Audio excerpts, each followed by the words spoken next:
আসসালামু আলাইকুম, কেমন আছেন সবাই? দুপুরে রান্না উঠে দিয়েছি। এই যে ভাত রান্না হচ্ছে। ভাত কিন্তু আমার কিছুক্ষণ পরে রান্না শেষ হয়ে যাবে। ভাত মানে বলক চলে আসছে। আর এদিকে কিন্তু আমাদের দেখেন ব্যাগ ভর্তি সবজি বাজার নিয়ে আসছে। অনেকগুলো সবজি বাজার নিয়ে আসছে। সবজিগুলো বের করা হয়নি, পাতা সহ পেঁয়াজ নিয়ে আসছে। তো দেখতে অনেক সুন্দর, পাতাগুলো কিন্তু সবজি খেতে অনেক বেশি ভালো লাগে। এখানে মূলা, বেগুন, টমেটো, লাল শাক, আরও ব্যাগের নিচে আলু আছে। অনেক কিছুই বাজার নিয়ে আসছে। এখানে মাছও নিয়ে আসা হয়েছে কিনে। তো মাছগুলো আমি বের করতেছি। আর কি মাছ দেখেন, অনেক বড় বড় ট্যাংরা মাছ নিয়ে আসছে। এগুলো শীতের নদীর মাছ, খেতে অনেক বেশি ভালো লাগে। তারপরে দেখেন আমি মাছগুলো কিন্তু কেটে ধুয়ে পরিষ্কার করে নিয়েছি। এখন আমি মাছগুলো রান্নার কাজে যাব।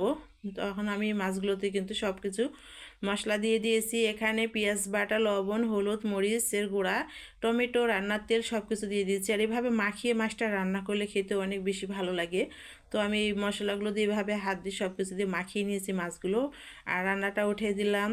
আর আমার মতো কে কে রান্না করেন এভাবে মাছগুলো কমেন্টসে বলবেন। আমি কিন্তু এভাবেই মাছ রান্না করি, সব কিছু মশলা দিয়ে মাখিয়ে। খেতে অনেক বেশি ভালো লাগে।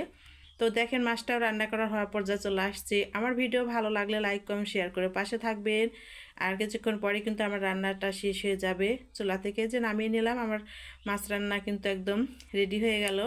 আর দেখেন মাছ রান্নাগুলো আমার কতটাই দেখতে লোভনীয় হয়েছে। খেতে কিন্তু অনেক অনেক ভালো লাগবে। ভিডিওটি আমার এই পর্যন্তই। সবাই ভালো থাকেন, সুস্থ থাকেন। আল্লাহ হাফেজ।